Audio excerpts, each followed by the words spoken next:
Hello guys, welcome back to my channel. और आज का व्लॉग ना थोड़ी देर से शुरू हुआ। एक्चुअली ये रात की वीडियो है। तो रात में मैं बना रही थी पालक पनीर और साथ में गर्मा गर्म रोटियां।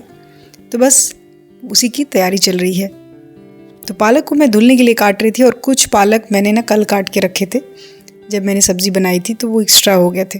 तो इन दोनों को साथ में ऐड करके ना मैं इन्हें बॉईल करने वाली थी और साफ़ कर रही थी, क्योंकि पालक का बंडल खोला तो देखा उसमें थोड़े घास वगैरह पड़े हुए थे। उन्हीं सबको मैं साफ़ कर रही थी। और मेरा आज का दिन ना थोड़ा हेक्टिक था। सुबह से ही एक के बाद एक काम निकलते जा रहे थे। कभी कभी किसी किसी दिन होता है ना कि किसी दिन आप एकदम खाली रहते हो और किसी दिन अचानक से बहुत सारे काम हो जाते हैं। कभी किचन का काम हो जाता है, कभी बच्चों के स्कूल का काम, और बीच बीच में अपना काम मैनेज करना। ये सारा कुछ एक साथ चलता रहता है और इसमें दिन कैसे निकलता है पता ही नहीं चलता। और सब कुछ लेकिन एक साथ मैनेज हो गया था। तो शाम को ना मुझे बहुत प्रोडक्टिव फील हो रहा था कि आज का दिन मेरा बहुत अच्छा गया। मैंने दिन में काफ़ी ऐसे काम किए जो बहुत दिनों से मैंने पेंडिंग रखे हुए थे, उन्हें मैंने आज कंप्लीट किया। तो इसलिए ये व्लॉग मैं शाम को बना रही थी। तो बस पालक को कुकर में डाल के उसमें थोड़ा सा नमक और थोड़ा सा पानी भी ऐड कर दिया था और उसे उबलने के लिए चढ़ा दिया था। और फिर साथ में कर रही थी मैं मसाला पीसने की तैयारी। तो मैं उसके मसाले में मैंने एक मीडियम साइज़ का प्याज डाला है, थोड़े से कटे हुए अदरक, लाल मिर्ची, थोड़ा सा जीरा, 2 छोटी वाली इलायची जो हरी वाली आती हैं वो, और 1-2 लौंग डाली थी। मैं ज़्यादा कुछ गरम मसाले में ऐड नहीं कर रही थी, क्योंकि अभी मुझे ना थोड़े गरम मसाले वगैरह खाने से डॉक्टर ने मना करके रखा है। उसके बाद मैंने पनीर को थोड़े बड़े स्लाइस में काटा।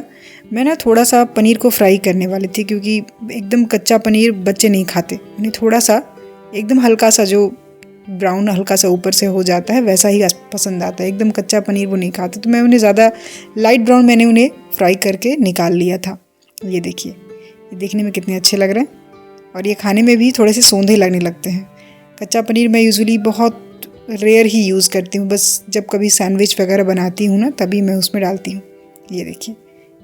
और उसके बाद मैंने कढ़ाई में तेल डाला गर्म होने के लिए।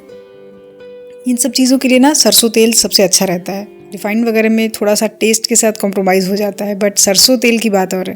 तो मैं यूजुअली सब्ज़ी सरसों तेल में ही बनाती हूँ। तो क्योंकि ये घास वाला है तो थोड़ा सा इसको ना गर्म करके 1-2 मिनट के लिए ठंडा होने के लिए छोड़ना पड़ता है। और फिर यहाँ देखिए मैंने मसालों को ऐड कर दिया है अपने, और इसके साथ ही मैं मसाले में थोड़ा सा पानी साथ में डाल देती हूँ, ताकि ना इनमें जो बाकी सूखे मसाले हम ऐड करें वो प्रॉपर उसमें मिक्स हो जाएं। तो यहाँ पे मैं डाल रही थी हल्दी और साथ में थोड़ी सी लाल मिर्च जो कलर के लिए आती है, थोड़ा सा गरम मसाला, धनिया पाउडर, यही सब मैंने बस आधे छोटे चम्मच भर भर के सब कुछ डाल दिया। ये देखिए मसाले में अब धीरे धीरे कलर आने लगा है। अब मुझे इसे कम से कम पकने के लिए 2 मिनट के लिए ढकना होगा। उसके बाद मैं इसमें टमाटर की प्यूरी ऐड कर दूंगी। और टमाटर की प्यूरी मैं बना रही थी लगभग 3 मीडियम साइज़ के टमाटर का, क्योंकि अभी पालक ना बहुत वैसे टेस्ट वाली नहीं आती। एक जाड़े में आती है पालक, आपने भी खाई होगी, वो बहुत ना स्ट्रॉन्ग फ्लेवर रहता है उसका, उसमें फिर ज़्यादा टमाटर डालना पड़ता है। लेकिन अभी ये जो पालक है इसका टेस्ट बहुत सॉफ्ट है, वो खाने में ना अच्छा लगता है। ये देखिए यहाँ पर मैंने टमाटर प्यूरी को ऐड कर दिया है और अब मैं इसमें थोड़ा सा नमक डाल दे दूँगी। उसके बाद ये देखिए मसाले मेरे भुन गए हैं। लगभग इन्हें 5 मिनट लगा होगा, मैंने ढक के पकाया था। ये देखिए प्रॉपर अच्छे से भुन गए हैं और मसाले ने तेल छोड़ दिया है, ऑयल रिलीज़ हो गया है इसका। ये देखिए ये पूरा ब्राउन कलर का हो गया भुन के बहुत अच्छे से। अब इसमें जो पालक हमने तैयार करी थी ना उसे ऐड कर दिया है। ये देखिए बस अब आपको इन्हें अच्छे से अपने मसाले के साथ मिक्स कर देना है। ये देखिए, और पालक को बहुत देर भुनने की ज़रूरत नहीं है, ये कलर में ऐसे ही रहता है। थोड़ा सा 1 मिनट तक आप थोड़ा सा इसको बस मसालों के साथ अच्छे से मिक्स हो जाए, बस उतनी ही देर इसको भुनना है। फिर उसके बाद हम उसमें पानी डाल देंगे। पानी आप अपनी ज़रूरत के हिसाब से डाल सकते हैं। जैसे रोटी या पराठे से खाना हो तो थोड़ी सी थिक ग्रेवी उसमें चलती है, और अगर आपको पुलाव वगैरह के साथ खाना है तो फिर पानी थोड़ा सा और ज़्यादा आप कर सकते हैं, बट वो आप अपने अकॉर्डिंग से कम या ज़्यादा डाल सकते हैं। तो मैं रोटी से इसे खाने के लिए बना रही थी, तो फिर मैंने बहुत ज़्यादा पानी ऐड नहीं किया इसमें, बस जितनी ज़रूरत थी। 1 मिनट भुनने के बाद फिर मैंने इसमें पनीर को ऐड कर लिया था। अभी कलर भी देखिए अच्छा कलर आ गया इसमें।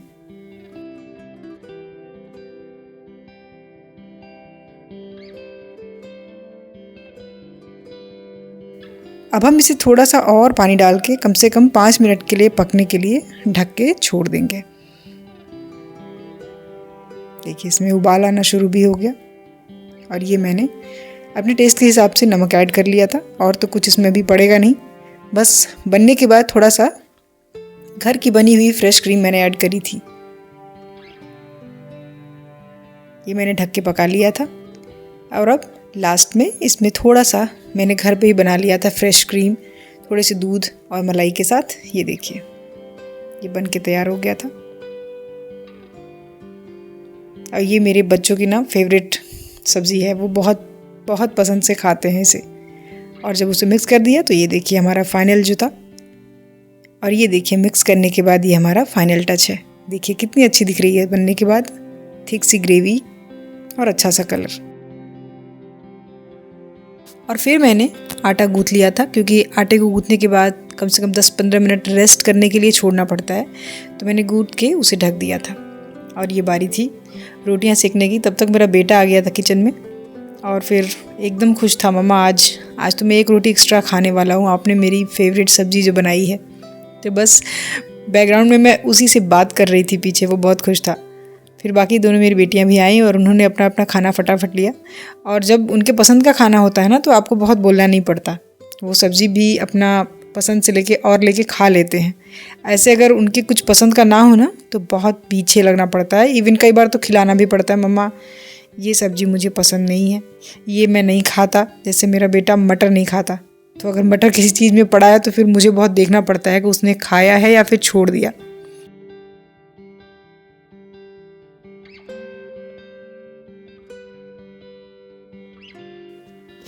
और फिर हम सब ने खाना खा लिया था। खाना खाने के बाद मैं लग गई थी अपने किचन की साफ़ सफाई में।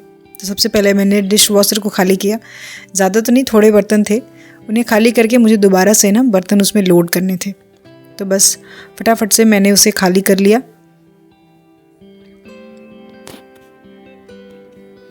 और साथ ही में मैं अपने बच्चों को पीछे इंस्ट्रक्शन भी दे रही थी कि तुम लोग ब्रश कर लो, तुम लोग अपने बैग पैक कर लो, यूनिफॉर्म देख लो, क्योंकि कल स्कूल है।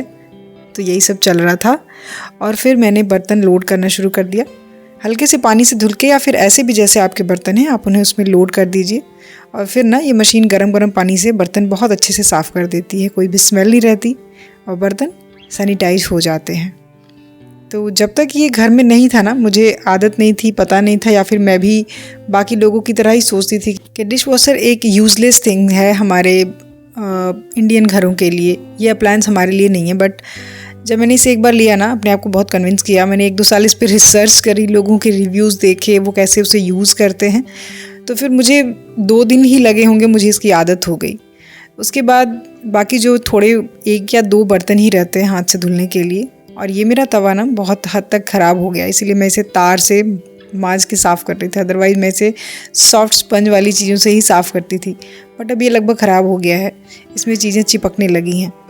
तो अगर आपके पास कोई टिप हो ना कि इस तरह के बर्तन को किस तरह से मैनेज करके रखा जाए, किस तरह से उन्हें मेंटेन करके रखा जाए जो ख़राब ना हो, तो प्लीज़ आप मेरे साथ शेयर कीजिएगा। क्योंकि मेरे पास ना नॉन स्टिक के और भी बर्तन हैं और मैं उन्हें बहुत कम यूज़ करती हूँ, क्योंकि वो ना उनकी कोटिंग बहुत जल्दी निकलने लगती है। तो कभी कभी समझ में नहीं आता कि ये क्या किसी ख़राब क्वालिटी के हैं या फिर मुझे इन्हें यूज़ नहीं करने आता। यूजुअली मैं सिलिकॉन के स्पैचुला या वुडन स्पैचुला से ही इन्हें कुछ भी जो पलटने वाली चीज़ें होती हैं ना उनको यूज़ करती हूँ, पर फिर भी ये ख़राब हो जाते हैं। जैसे इसकी कोटिंग ना अब निकलने लगी है, इसमें पराठे वगैरह चिपकने लगे हैं। तो इसीलिए मैं इसे कभी कभी डिशवॉशर में भी धुल देती हूँ जब ये ख़राब हो गया है, और फिर मुझे एक दूसरा तवा लेना पड़ेगा। खैर अभी तो मैं इसी से अपना काम चला रही हूँ। तो ये मेरे बर्तन जो थे 2 या 3 ये धुल गए थे। फिर उसके बाद बारी थी सिंक को साफ़ करने की। फिर तब तक दूध आ गया था, मैंने दूध को गर्म कर लिया और उसे जाली से ढक के मैं हटा रही थी, क्योंकि मुझे ना गैस को साफ़ करना था, पोंछना था। चूल्हा थोड़ा गर्म था तो मैंने थोड़ी देर बाद उसे अच्छे से मांज के साफ़ कर लिया, क्योंकि आज दिन में मैंने बैगन का भरता बनाया था तो अच्छे से मैंने चूल्हे को साफ़ नहीं किया था, तो मैं बस उसे रगड़ के साफ़ कर रही थी। और फिर ये मेरा किचन का स्लैब जो फटाफट से साफ़ हो गया था। रात में ये सब करके सोना तो सुबह किचन साफ़ दिखता है तो बहुत अच्छा लगता है। नहीं तो अगर कभी किसी दिन तबीयत ठीक नहीं रही या कोई और रीज़न रहा और आपका किचन रह गया तो फिर सुबह आके बहुत मूड ख़राब होता है, क्योंकि सबसे पहले फिर बर्तन की सफाई करनी पड़ती है, सिंक भरा रहता है और मन भी अच्छा नहीं लगता फिर। इसीलिए रात को ही सोने से पहले ये सब कुछ अपना साफ़ करके मैंने सिंक को भी अच्छे से मांज लिया था, जो कि मैं रोज़ ही करती हूँ। ये मेरा डेली रूटीन है। कभी कभार ही रह जाता है जब तबीयत ठीक नहीं होती या कहीं चले गए।